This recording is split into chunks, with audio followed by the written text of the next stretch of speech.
നടന്ന നാടകീയമായ പ്രസിഡന്റ് തെരഞ്ഞെടുപ്പ് കേരള രാഷ്ട്രീയത്തിൽ പുതിയ ചർച്ചകൾക്ക് വഴി തുറന്നിരിക്കുകയാണ്. അപ്രതീക്ഷിതമായ രാഷ്ട്രീയ നീക്കങ്ങൾക്കും അട്ടിമറി ശ്രമങ്ങൾക്കും സാക്ഷ്യം വഹിച്ച ഈ തെരഞ്ഞെടുപ്പിൽ ബിജെപിയുടെ നിർണായക പിന്തുണയോടെ UDF ഭരണാധികാരത്തിലേക്ക് എത്തിയ കാഴ്ചയാണ് കാണാൻ കഴിഞ്ഞത്. തുടക്കം മുതൽ ഒടുക്കം വരെ ആകാംക്ഷ നിറഞ്ഞ നിമിഷങ്ങളിലൂടെയാണ് തിരഞ്ഞെടുപ്പ് പ്രക്രിയ കടന്നുപോയത്. പഞ്ചായത്തിലെ പ്രസിഡന്റ് സ്ഥാനത്തേക്ക് നടന്ന പോരാട്ടത്തിൽ UDF സ്വതന്ത്രനായി മത്സരിച്ച AP ഗോപിക്ക് BJP അംഗം വോട്ട് രേഖപ്പെടുത്തിയതോടെയാണ് തിരഞ്ഞെടുപ്പിന്റെ ശക്തി മാറിയത്. ഇടതുപക്ഷ ജനാധിപത്യ മുന്നണിക്ക് ശക്തമായ സ്വാധീനമുള്ള ഈ മേഖലയിൽ BJPയും UDFും തമ്മിലുണ്ടായ ഈ രഹസ്യധാരണയോ പരസ്യമായ പിന്തുണയോ രാഷ്ട്രീയ വൃത്തങ്ങളിൽ വലിയ ചർച്ചയായിട്ടുണ്ട്. പ്രസിഡന്റ് തിരഞ്ഞെടുപ്പിന്റെ ആദ്യഘട്ടം മുതൽ തന്നെ ഇരു മുന്നണിക്കും തുല്യ ശക്തികളായി നിലകൊള്ളുന്ന കാഴ്ചയാണ് ഉണ്ടായത്. UDFിനെ പിന്തുണയ്ക്കുന്ന സ്വതന്ത്ര സ്ഥാനാർത്ഥി AP ഗോപിയും LDFിന്റെ KS സലിമോനും തമ്മിലായിരുന്നു പ്രധാന മത്സരം. വോട്ടെടുപ്പ് പൂർത്തിയായപ്പോൾ ഇരു സ്ഥാനാർത്ഥികൾക്കും 8 വോട്ടുകൾ വീതം ലഭിച്ചു. BJP അംഗത്തിന്റെ വോട്ട് AP ഗോപിക്ക് ലഭിച്ചതോടെയാണ് UDF ക്യാമ്പിൽ വിജയപ്രതീക്ഷ ഉയർന്നത്. എന്നാൽ ഇരുവർക്ക് ലഭിച്ച വോട്ടുകൾ തുല്യമായതോടെ രാഷ്ട്രീയ അനിശ്ചിതത്വം നിലവിൽ വന്നു. ഈ സാഹചര്യത്തിൽ നിയമപരമായ ചട്ടങ്ങൾ അനുസരിച്ച് നറുക്കെടുപ്പിലൂടെ പ്രസിഡന്റിനെ കണ്ടെത്താൻ അധികൃതർ തീരുമാനിക്കുകയായിരുന്നു.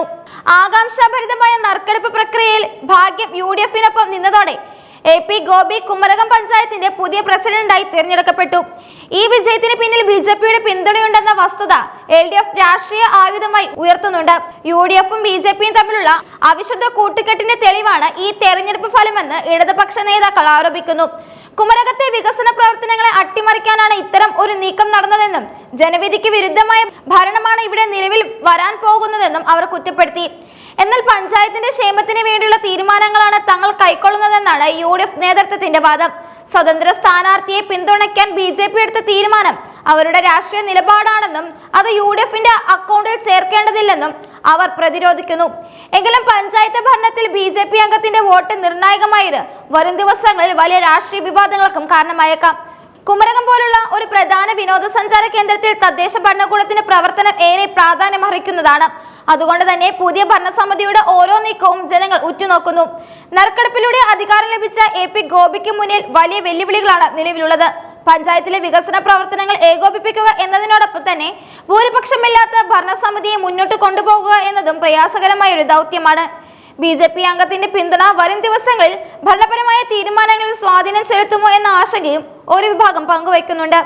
കുമരകത്തെ വോട്ടർമാർക്കിടയിലും ഈ രാഷ്ട്രീയ മാറ്റം സമ്മിശ്ര പ്രതികരണങ്ങളാണ് ഉണ്ടാക്കിയിരിക്കുന്നത്.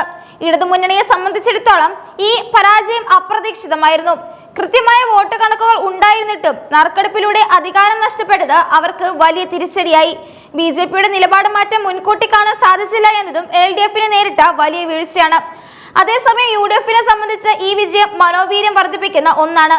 വരും ദിവസങ്ങളിൽ കുമരകം പഞ്ചായത്തിൽ രാഷ്ട്രീയ പോരും മുറുകാനാണ് സാധ്യത.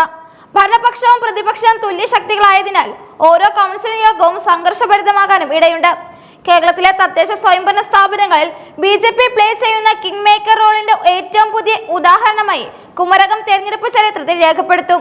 രാഷ്ട്രീയ ധാർമ്മികതയെക്കുറിച്ചുള്ള തർക്കങ്ങൾ നിലനിൽക്കുമ്പോഴും കുമരകത്തിന്റെ ഭരണചക്രം ഇനി ആരുടെ നിയന്ത്രണത്തിലായിരിക്കും എന്നതിലാണ് എല്ലാവരും ശ്രദ്ധ കേന്ദ്രീകരിക്കുന്നത്.